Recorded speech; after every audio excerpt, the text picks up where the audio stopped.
Hello, everyone. Welcome back. Today, we're going to be talking about the possibility of war with Iran. Okay, so there's a couple of assumptions that we're going to make here. Okay, we're going to assume that Iran is not a U.S. proxy. Okay, so the assumption here, okay, is that the United States did not call up the head sheik in Iran and said, "Hey, you know what? We sent this new shipment of missiles to Israel, and we want to test out the ability of the Israelis to be able to shoot down these incoming fire. So we need you to motivate your proxies and get them to start a war with." With Israel. Okay, we're going to assume that that's not what happened. Okay, that's the assumption that we're going to go with. Okay, because I'm sure what most likely happened is the Iranian sheik was like, I really don't have time for this. I have a date with my favorite camel. I'm going to try and fertilize her this weekend. The American CIA guy was like, no, no, no, you're going to have to put that off. We need to get this war started because we got to test out these new anti-missile technology that we gave to the Israelis.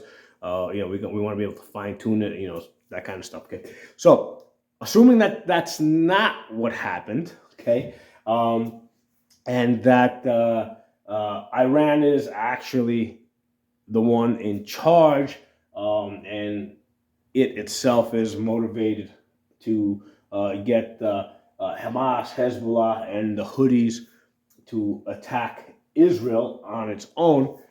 Assuming that's the case, okay, and now the United States is in the situation where Iran is doing bad things, okay, this would really be an ideal time if they wanted to start a war with Iran to start a war with Iran, okay? The reason is because, in the past, right, the concern was that if the United States started a war anywhere in the world, the other major powers, right, which is kind of China and maybe Russia, okay, might do something to, counter it, okay? Which is kind of like the impression that they gave us, like in the Middle East, where the Russians were, aiding the Syrians or aiding Syrian rebels.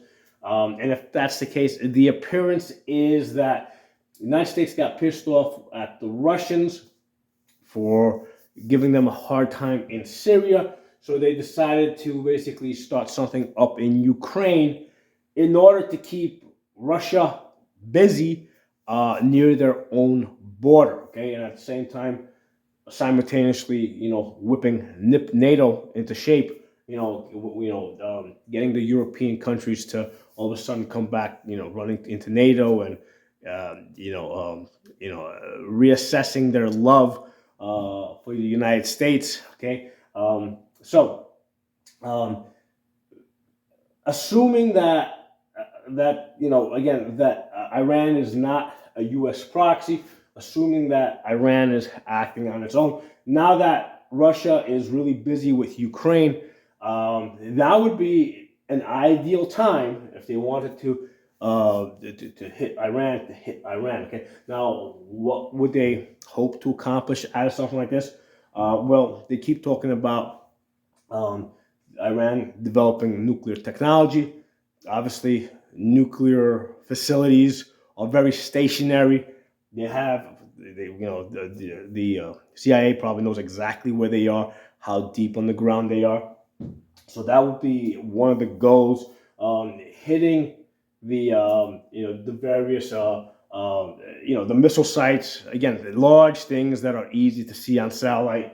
And also, from what I hear, Iran is supplying drones to Russia, which I kind of find weird, right? Why is Russia, which you would think would be technologically more advanced, why are they buying drones from Iran? That's kind of a weird situation. However, again, assuming that Russia is really acting independently and Iran is really acting independently here, and so again, assuming that that the Ukraine-Russia war is real and not the United States basically pulling the puppet strings of both sides, getting both of them to fight, right, and motivating both of them to go fight each other.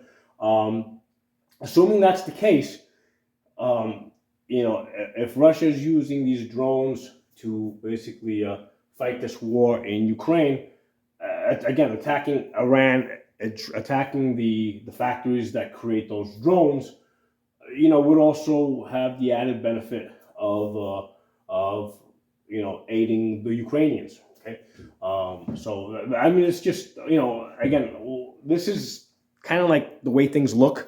Um, Overall, again, I believe that the United States is pretty much pulling the puppet strings all over the world. Okay, they're the ones pushing the Russians to have a war with Ukraine. They're the ones pushing Iran to push Hamas, Hezbollah, and Houthis to attack Israel. Um, but if that's not the case, right? If Iran is not a closet ally of the United States, now would probably be a really good time to basically just kind of, if not wipe them off the map, reduce their military to a point where they no longer have missiles, large tanks, aircraft, that kind of stuff. Okay. Now I've said in the past that I used to be very I pretty much in the past I pretty much supported every war that the United States was in. And my position now is I am against every war that the United States engages, because wars that the United States engages in, right, all they seem to do is give more power to people here in the United States that should not have power. Okay, perfect case in point was September 11th attacks. Okay, they used that opportunity to basically pass things like the Unpatriot Act, and enhance their ability to spy on Americans and reduce our liberties. Okay, so for that reason, I am very much against the U.S. military, really, right at this point, right? And again, don't confuse that with people serving in the military, but the overall, top line military leadership and the military industrial complex. These are people that have gained power. In fact, I think they're actually pulling the strings of the politicians, right? Because all these military people, the top brass, they look forward to. They've already got jobs lined up with the military industry after they retire. Okay, so that's their retirement package. That's covered by the military industry.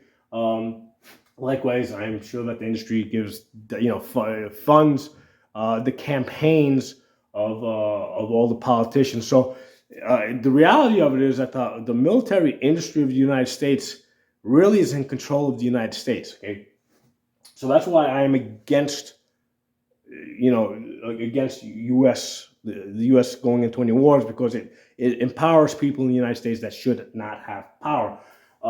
That all said, I don't think that they're going to listen to us. They're going to do whatever they want to do, and so there's two possibilities here, right? Like I said, that either the United States is the puppet master pulling the puppet strings of everybody around the world, or it is true that Russia is actually acting independently and they want to have this war in Ukraine, all right? Or they've been tricked into having this war in Ukraine, and likewise, Iran is actually working in its own interests, and it's basically pushing and funding these terrorist organizations, Hamas, Hezbollah, and Houthis.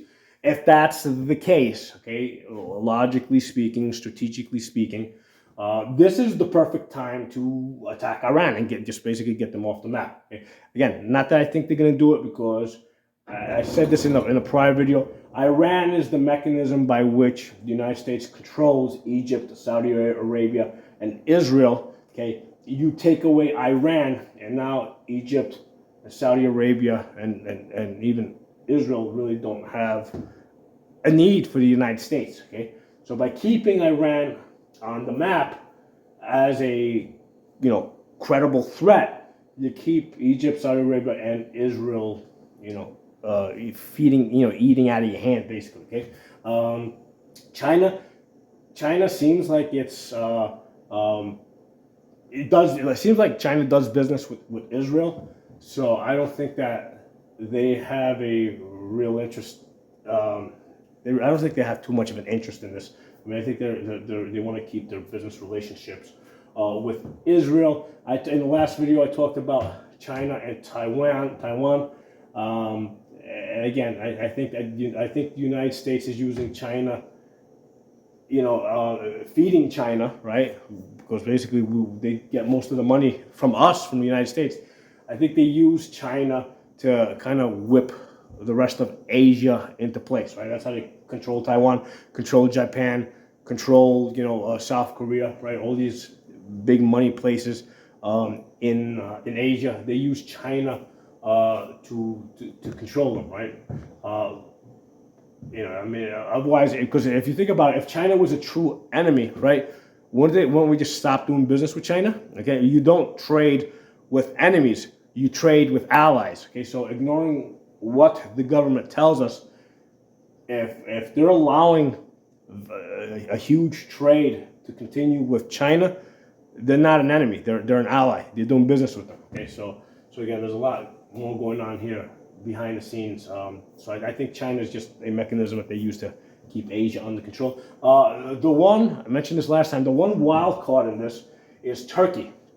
Okay, prior Ottoman Empire. Okay, because in the last video I had basically Russia up here, so I had USA, Russia, and China. I took Russia down because I don't even think they qualify as a world power anymore. They're just a puppet of the United States, kind of being either directly controlled or controlled, by, manipulation. But Turkey wants to be up here. Okay, Turkey wants to go back to being a world power. They want to go back to the good old days for them of the Ottoman Empire.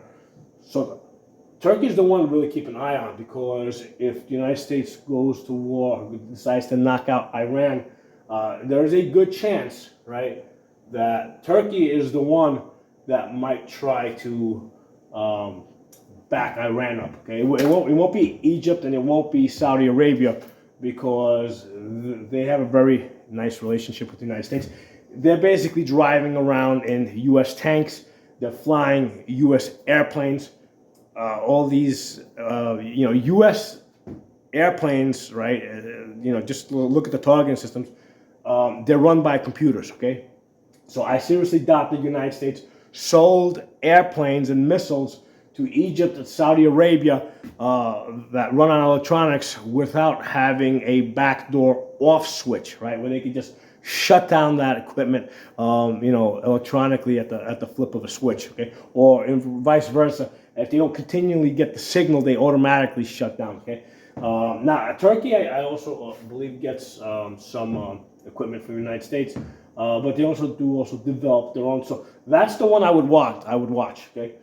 Because I don't think Egypt and Saudi Arabia really see themselves as getting up here, but Turkey really wants to be up there. They pretty much have made that plainly. The president of Turkey has pretty much said that. He wants to bring Turkey back to being a world power. So that's the one I would watch. But anyway, that's the kind of thing I wanted to discuss with you guys. I don't have any inside information. Again, like I discussed in prior videos, we don't get enough information to make our own, to really understand what's going on. We have to kind of look at the shadow that the events create and try to figure out from that shadow what's really going on. Who wants to be where, what's driving them, what position are they in to affect things in what way, and that's really the best way to understand what's going on in the world. Okay, so let me know what you guys think. All right, I'm not saying that this is my opinion. Okay, if you have different opinions, or if you have if you see things slightly differently or whatever, or very differently, let me know in the comments. Okay, thanks for watching. I'll talk to y'all soon.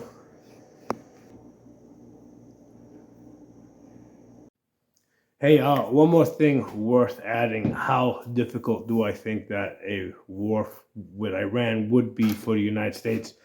Not any more difficult than the war with Iraq was.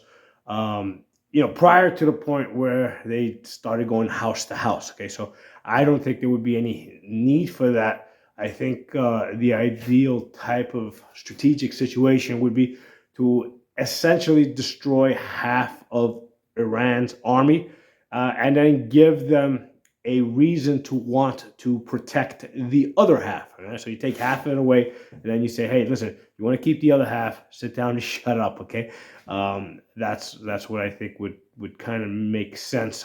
Not trying to do some type of regime change or anything like that. Um, but let's think of it this way: Iraq and Iran had a war, right? Saddam Hussein, from what I understand, mostly defeated Iran. Okay, so Iran is about as powerful as Iraq was, probably a little bit less. Okay, so that's what a war with, I mean, whatever we saw in Iraq is most likely what we would see in Iran. Okay, so my thoughts on that. Let me know what you guys think.